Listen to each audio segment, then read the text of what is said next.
இது போன்று நாம் கூடும்படியாய் தேவன் காண்பித்த இரக்கத்திற்காய் நன்றி செலுத்துகிறேன்.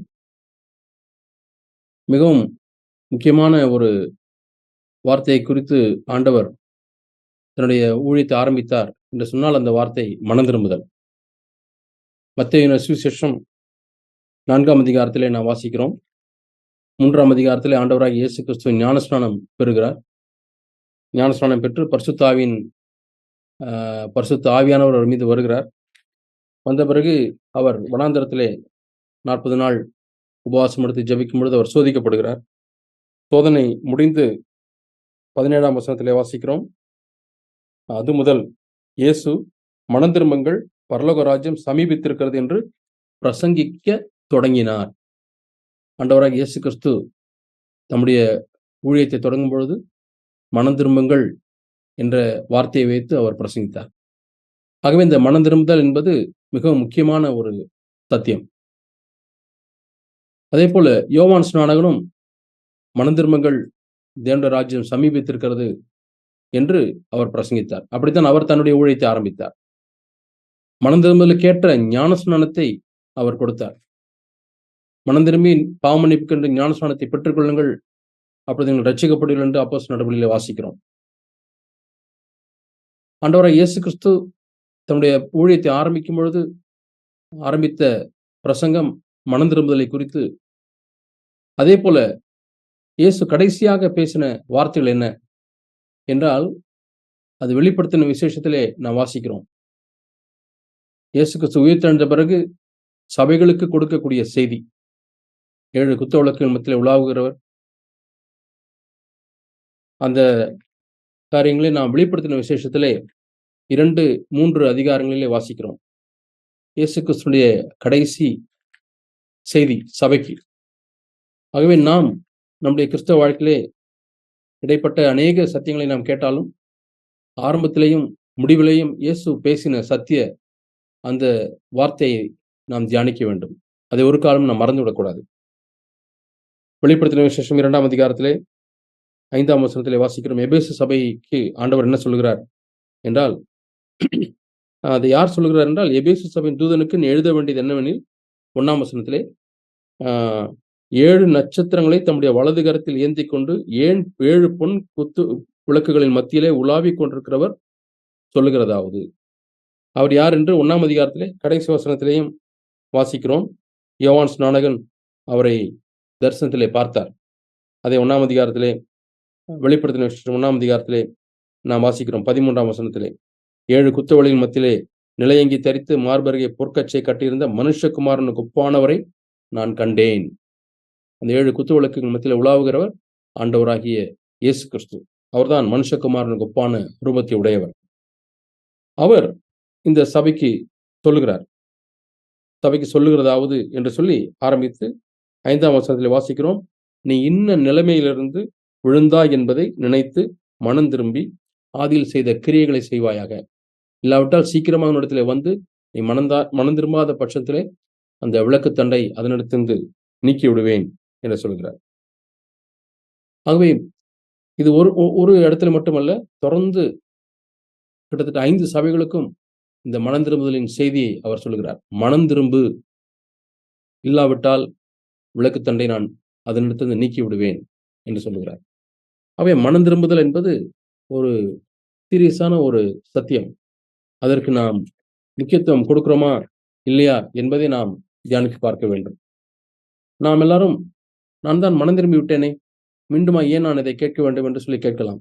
எபேசு, ஸ்மிர்னா, பிலடெல்பியா, தியத்தீரா, லவோதிக்கா, இது போன்ற சபைகள் மனம் திரும்பின சபைகள் தான்.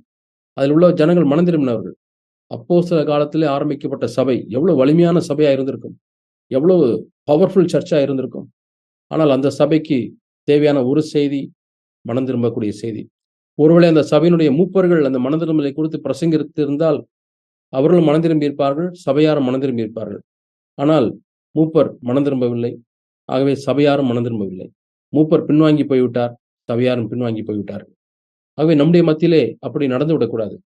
ஆண்டவரே, நான் எப்பொழுதும் நான் மனம் திரும்ப வேண்டும், ஆழமாய் மனம் திரும்ப வேண்டும்.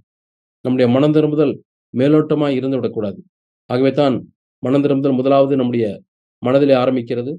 அதற்கு பிறகு நம்முடைய இருதயத்திற்கு போக வேண்டும். இருதயத்திற்கு போகிறது என்ற என்ன அர்த்தம்? மனதிலே நான் இது தவறு என்று உணர்கிறேன். ஐயோ, நான் பாவம் செய்து விட்டேன், நான் தேவனை துக்கப்படுத்தி விட்டேன் என்று என்னுடைய மனதிலே நான் உணர்கிறேன். உணர்ந்து அது அந்த காரியம் என்னுடைய இருதயத்தில் ஒரு துக்கமாக மாற வேண்டும். I have grieved the Holy Spirit. நான் தேவனை வேதனைப்படுத்தி விட்டேன் என்று எனக்குள்ள, அதைத்தான் மனஸ்தாபம் என்று வாசிக்கிறோம். தேவனுக்கு ஏற்ற துக்கம் என்று வாசிக்கிறோம். அதோடு நின்று விடக்கூடாது. அதற்கு பிறகு அது இன்னும் ஆழமாய் நம்முடைய சித்தத்துக்குள்ளாக செய்ய வேண்டும். சரி, இனிமேல் நான் இந்த விஷயத்திலே தீவிரமாய் இருக்க போகிறேன். இனிமேல் இந்த விஷயத்திலே நான் இப்படி நடந்து கொள்ள மாட்டேன். இந்த இடத்திற்கு நான் செல்ல மாட்டேன். இப்படி நான் பேச மாட்டேன். இப்படி மற்றவர்களை காயப்படுத்தக்கூடிய வார்த்தைகளை என் வாயிலே நான் பேச மாட்டேன். நான் மனம் திரும்பினு சொல்லி ஒரு தீர்மானம் எடுக்க வேண்டும். அப்பொழுதுதான் அந்த மனம் திரும்புதல் முழுமை அடைகிறது. மத்தேயு சுவிசேஷம் 21ஆம் அதிகாரம் 28, 29 வசனங்களே. உங்களுக்கு எப்படி தோன்றுகிறது? ஒரு மனுஷனுக்கு 2 குமாரர்கள் இருந்தார்கள். மூத்தவனிடத்தில் வந்த, மகனே, நீ போய் இன்றைக்கு என் திராட்சை தோட்டத்திலே வேலை செய் என்றான்.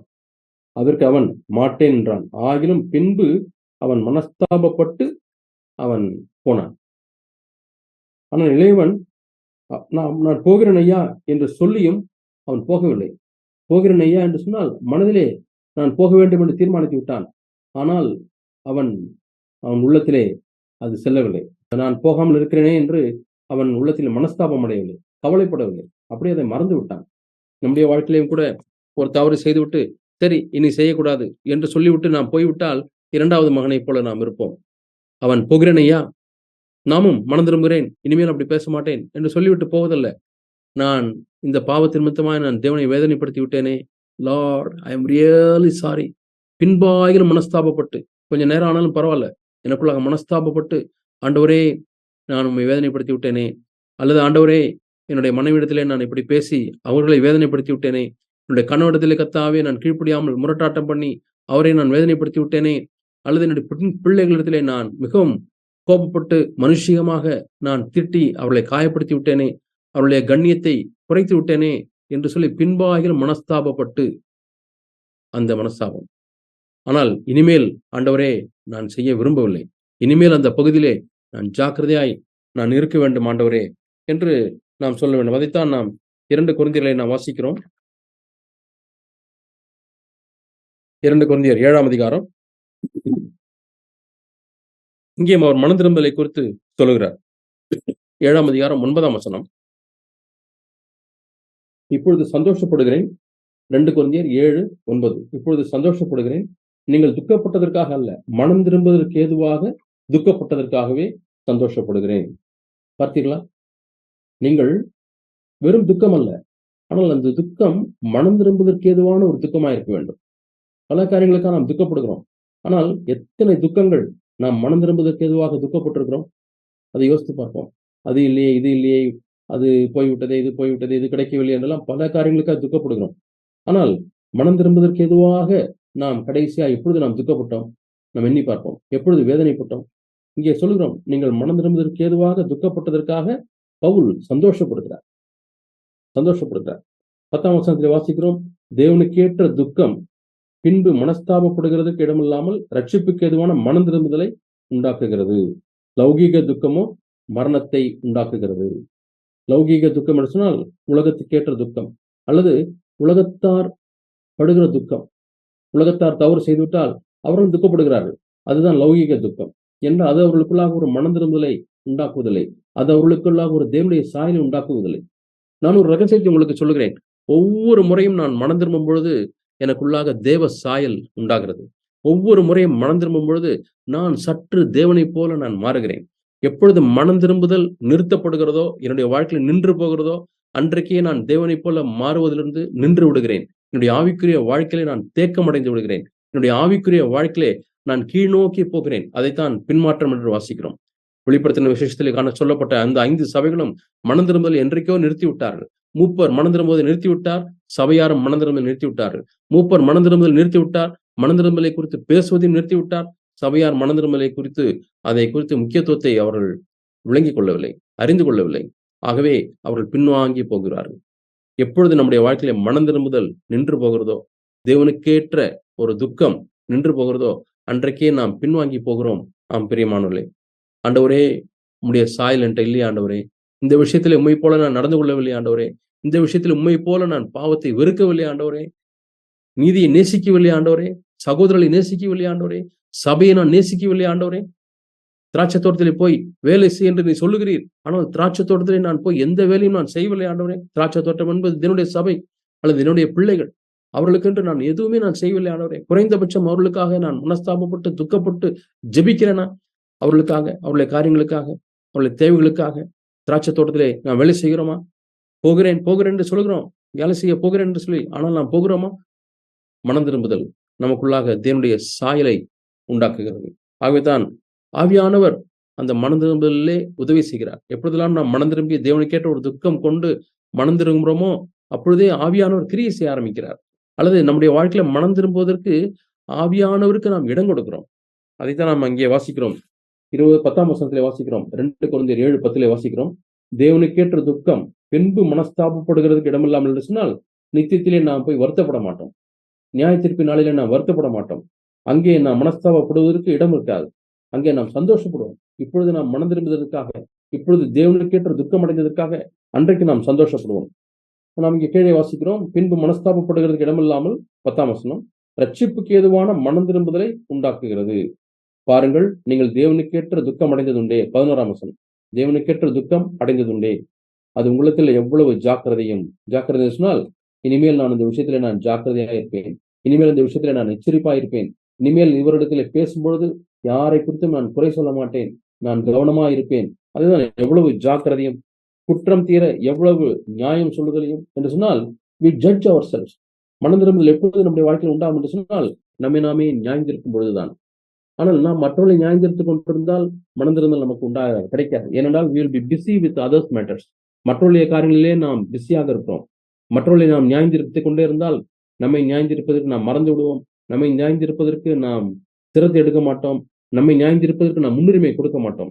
ஆனால் எப்பொழுதெல்லாம் நான் என்னை ஜட்ஜ் பண்ணுகிறேனோ, என்னை நியாயந்திருக்கிறேனோ, நியாயந்திருப்பது என்று சொன்னால் என்னை ஆராய்ந்து பார்ப்பது.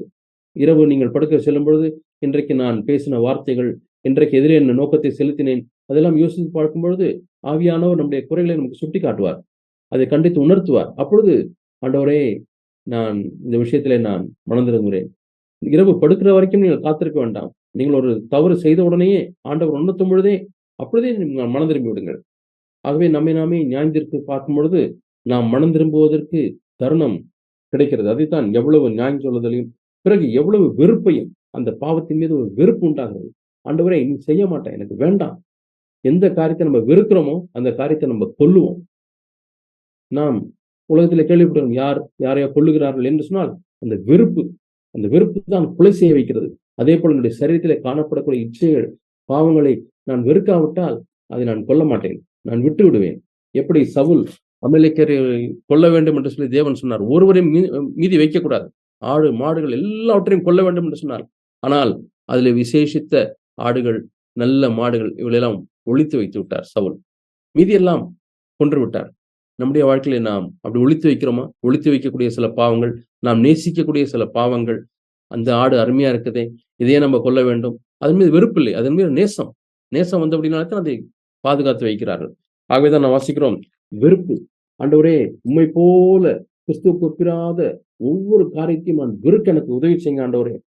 இந்த வசனத்திலே அதைத்தான் நான் வாசிக்கிறோம். எவ்வளவு வெறுப்பையும் எவ்வளவு பயத்தையும். அடுத்த முறை நான் ஒரு காரியத்தை செய்வதற்கு, பாவத்தை செய்வதற்கு, ஒரு காரியத்தை பேசுவதற்கு, மற்றவங்களை நியாயந்திருப்பதற்கு எனக்கு ஒரு பயம். ஏனென்றால் நான் அப்படி செய்வதன் மூலமாக தேவனை நான் துக்கப்படுத்தி விடுவேனே என்ற ஒரு பயம். அந்த பயம், அதான் தேவனுக்கு பயப்படக்கூடிய பயம், அல்லது காட்லினஸ் என்று சொல்வார்கள். தேவ பக்தி உள்ள வாழ்க்கை என்று சொன்னால் தேவன் மீது ஒரு பயபக்தி. ஆண்டவரையே, நான் உண்மை துக்கப்படுத்தி விடக்கூடாது, எப்பொழுதும் உடைய இருதயத்துக்கு நான் சந்தோஷத்தை கொண்டு வருவனாய் இருக்குவேன். நம்முடைய குடும்ப வாழ்க்கையிலே, என்னுடைய அலுவலக வாழ்க்கையிலே, நான் மற்றவர்களிடத்திலே நடந்து கொள்கிற விதத்திலே, ஆண்டவரே, நான் உண்மை வேதனைப்படுத்தி விடக்கூடாது. எவ்வளவு ஆவலையும், எவ்வளவு பக்தி வைராக்கியத்தையும், எவ்வளவு கண்டிப்பையும் உண்டாக்கிற்று. நீங்கள் இந்த விஷயத்திலே, இந்த காரியத்திலே நீங்கள் எவ்விதத்திலும் உங்களை சுத்தவான்கள் என்று விளங்க பண்ணினீர்கள் என்று பவுல் சொல்லுகிறார். இந்த வேளையிலே மனம் திரும்புதலுடைய சீரியஸ்னஸை பற்றி உங்களுக்கு காண்பிக்க விரும்புகிறேன். லூக்கா சுவிசேஷம் 13ஆம் அதிகாரம். லூக்கா சுவிசேஷம் 13ஆம் அதிகாரம் 1ஆம் வசனத்திலிருந்து நான் உங்களுக்கு காண்பிக்க விரும்புகிறேன். பிலாத்து சில கலிலேயருடைய இரத்தத்தை அவருடைய பலிகளிலே கலந்திருந்தான். அந்த வேளையிலே சில பேர் அவர்ட்ட அறிவித்தார்கள். ஆண்டவரே, இப்படி நடந்து விட்டதே என்று. அதற்கு இயேசு என்ன சொன்னார்? பிலாத்து அப்படி செய்தாரா? கண்டிப்பாக அவருக்கு தேவ தண்டனை இருக்கும். கண்டிப்பாக நியாயத்தீர்ப்பு நாளிலே நியாயந்தீர்க்கப்படப் போகிறார் என்றெல்லாம் சொல்லியிருக்கலாம். ஆனால் இயேசு என்ன சொன்னார்? அப்படி சொல்லவில்லை. அவர் இவர்களை பார்த்து, நீங்கள் அவர்களை காட்டிலும் நல்லவர்கள் என்று எண்ணுகிறீர்களா? அல்லது உங்களை பார்த்தும் அவர்கள் பாவிகளா இருந்தார்களா? அதைத்தான் 2ஆம் வசனத்திலே பார்க்கிறோம். மற்ற எல்லா கலிலேயரை பார்க்கிலும் அவர்கள் பாவிகளா இருந்தார்கள் என்று எண்ணுகிறீர்களா? அவர்கள் கொலை செய்யப்பட்டார்களே. அல்லது இது கொலை. அடுத்த 4ஆம் வசனத்திலே சீலோவாம் கோபுரம் விழுந்து 18 பேர் மரித்துப் போனார்கள். அவர்கள் உங்களை காட்டிலும் குற்றவாளிகளா இருந்தார்களா? ஆகவேதான் மரித்தார்களா? என்று ஆண்டவர் கேட்கிறார். எதற்காக கேட்கிறார் என்று சொன்னால், மனம் திரும்புதலை குறித்து அவர்கள் எண்ணும்படியாக, அதை நினைத்து பார்க்கும்படியாக. அதைத்தான் வாசிக்கிறோம் 3ஆம் வசனத்திலே. அப்படி அல்லவென்று உங்களுக்கு சொல்லுகிறேன். நீங்கள் மனம் திரும்பாமற் போனால் எல்லாரும் அப்படியே கெட்டுப் போவீர்கள். பிரியமானவர்களே, தேவன் பழைய ஏற்பாட்டு காலத்திலே நாம் வாசிக்கிறோம். அநேகர் மனம் திரும்பாதபடினாலே தேவன் சொன்னது என்றால் அவர்களுக்கு ஜுரத்தையும், காய்ச்சலையும், அல்லது பனியையும், அல்லது பஞ்சத்தையும், அல்லது கொள்ளை நோயையும், காட்டு மிருகங்களையும் நான் அனுப்புவேன் என்று சொன்னார். அதன் மூலமே அநேகர் மடிந்தார்கள், அநேகர் கொல்லப்பட்டார்கள். ஏன்? மனம் திரும்பவில்லை. இன்றைக்கும் எத்தனையோ பேர் கொல்லப்பட்டுக் கொண்டே இருக்கிறார்கள். எத்தனையோ பேர் மரித்துக் கொண்டே இருக்கிறார்கள். நீங்களும் நானும் உயிரோடு இருக்கிறோம் என்று சொன்னால் தேவன் நமக்கு காண்பிக்கக்கூடிய இரக்கம். எத்தனை பேர் யுத்தம் நடக்கக்கூடிய நாட்களிலே இன்றைக்கு நாம் சாக போகிறோம் என்று எண்ணியிருப்பார்கள்? இல்லை. எல்லா நாளை போல அனைத்து நாளையும் ஆரம்பித்திருப்பார்கள். பிள்ளைகள் ஒருவேளை ஸ்கூலுக்கு கிளம்பியிருக்கலாம். திடீரென்று குண்டு விழுந்து, ராக்கெட் விழுந்து, அல்லது ஏவுகணை விழுந்து அவர்களை மரித்து போயிருந்திருப்பார்கள். அல்லது கணவன் தன்னுடைய மனைவியும் பிள்ளைகளும் மரிப்பான் என்று எண்ணியிருந்திருக்க மாட்டார்.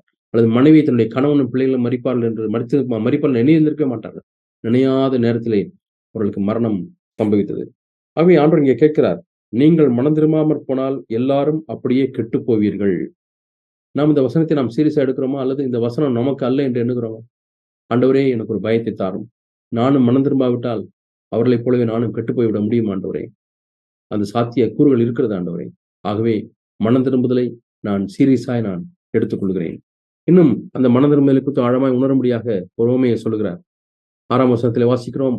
ஒருவன் தன் திராட்சை தோட்டத்திலே ஒரு அத்தி மரத்தை நட்டிருந்தான். அதிலே கனியை தேடின போது ஒன்றும் காணவில்லை. தோட்டக்காரனை நோக்கி, 3 வருஷமா இந்த அத்தி மரத்திலே கனியை தேடி வருகிறேன், ஒன்றையும் காணவில்லை. இதை வெட்டி போடு, இது நிலத்தையும் ஏன் கெடுக்கிறது? ஐயா, இந்த வருஷம் இருக்கட்டும், நான் இதை சுற்றிலும் கொத்தி எரு போடுவேன். கனி கொடுத்தால் சரி, கொடாவிட்டால் இனிமேல் இதை வெட்டி போடலாம் என்று சொன்னார்.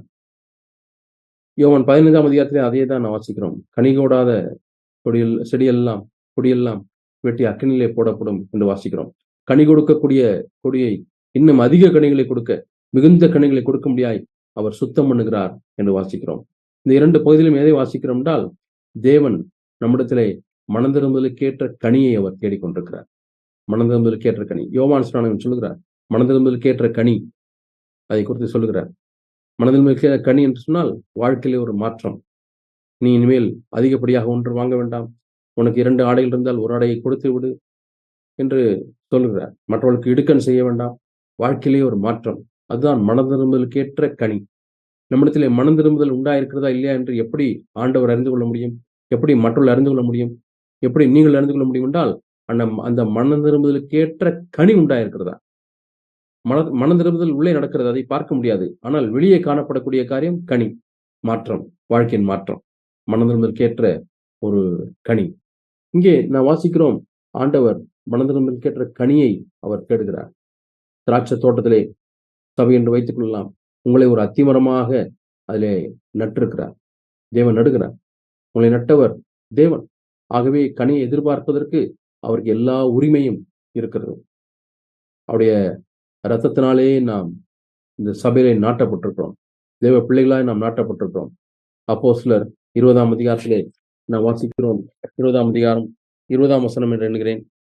தேவன் தமது சொந்த இரத்தத்தினாலே, சுய இரத்தத்தினாலே சம்பாதித்த சபை. என்று நாம் வாசிக்கிறோம். அப்போஸ்தலர் 20ஆம் அதிகாரம் 28ஆம் வசனம். அப்போஸ்தலர் 20:28. உங்களை குறித்தும் தேவன் தம்முடைய சுய ரத்தத்தினாலே சம்பாதித்துக் கொண்ட தமது சபையை மீட்பதற்கு பரிசுத்தாவி உங்களை கண்காணிகளா வைத்தார். ஆம் பிரியமானவர்களே, தேவன் தம்முடைய சுய ரத்தத்தினாலே உங்களையும் என்னையும் சம்பாதித்தார். சம்பாதித்து அத்திமரமாக அவருடைய தோட்டத்திலே நட்டு வைத்திருக்கிறார்.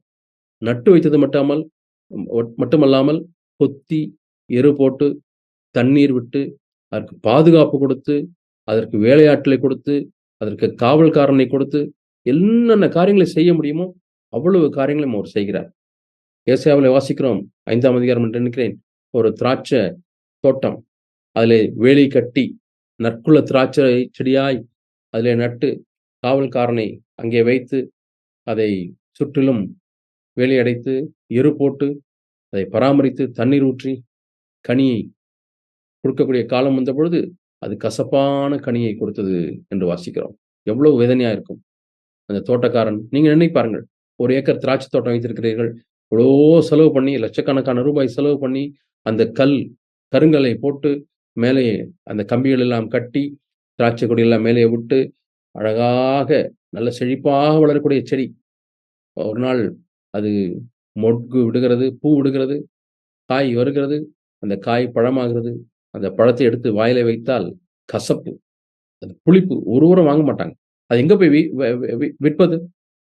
நீங்க அதை கொண்டு போய் கடையில வைக்கிறீங்க, அல்லது ரோட்ல ஒரு வண்டியில வைத்து விற்க ஆசையா இருக்கிறீங்க. இதை வித்தா ஒரு 20 ரூபா 30 ரூபா கிடைச்சா பரவாயில்லன்னு வரவங்களாம் ஒரு பழத்தை எடுத்து சாப்பிட்டு பார்க்குறாங்க.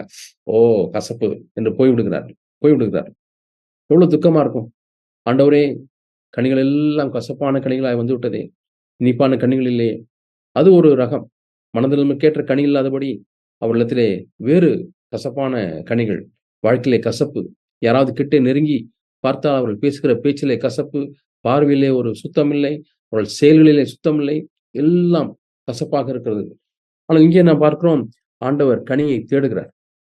நம்முடைய ஒவ்வொருடைய வாழ்க்கையிலையும் ஆண்டவர் கனியை தேடுகிறவராய் வருகிறார். கடந்த வாரத்திலே நாம் ஆண்டவர் நம்மை தேடி வந்தார் என்று எண்ணுகிறோமா? கடந்த வாரத்திலே நம்முடைய வாழ்க்கையிலே கனிகள் இருந்ததா? கடந்த மாதத்திலே கனிகள் இருந்ததா? ஆண்டவர் என்னை பார்த்து சாட்சி கொடுக்க முடியுமா? என்னை நான் தேடினேன், கனி கொடுக்கிற மகனாய் இருந்தான். நான் தேடினேன், கனியை தேடினேன், கனி கொடுக்கக்கூடிய மகளாய் இருந்திருக்கிறாள் என்று ஆண்டவர் நம்மை பார்த்து சொல்ல முடியுமா? அல்லது இங்கே சொல்லப்பட்டது போல கனியை தேடினேன், ஆனால் ஒன்றையும் காணவில்லை என்று ஆண்டவர் சொல்வாரா? ஒன்றையும் காணவில்லை என்று சொன்னால் மனதிரும்புதலே இல்லை, மனதிரும்பலுக்கு ஏற்ற கனிகளே இல்லை. ஆகவே ஆண்டவர் சொல்கிறார், இதை வெட்டி போடு, இது நிலத்தையும் கெடுக்கிறது என்று சொல்கிறார். பிரியமானவர்களே, நான் படிக்கும் பொழுது பயந்தேன். நான் கனி கொடுக்காமல் இருந்தால் ஏதோ இந்த மரம் கனி கொடுக்கவில்லை என்று மட்டும் அர்த்தமல்ல, இந்த மரம் அந்த திராட்சை தோட்டத்தையே கெடுக்கிறது. அதுதான் நாம் இங்கே வாசிக்கிறோம். கனி கொடுக்காத எந்த ஒரு மரமும் அந்த தோட்டத்தை அது கெடுக்கிறது, நிலத்தை கெடுக்கிறது. ஆகவே தான் அதை வெட்டி போடு என்று சொல்கிறார்.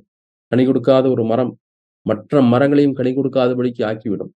அது ஒரு கெட்ட மாதிரியா இருக்கிற அப்படின்னாலே அதனுடைய இம்பாக்ட், அதனுடைய இன்ஃப்ளூயன்ஸ், அதனுடைய தாக்கம், அதனுடைய செல்வாக்கு மற்றவர்களையும் அது ஒரு அசதியான ஒரு வாழ்க்கை வாழ, அனலும் இல்லாமல் குளிரும் இல்லாமல் உள்ள ஒரு வாழ்க்கை வாழ்வதற்கு அது ஒரு உந்துகோலாய் மாறிவிடும்.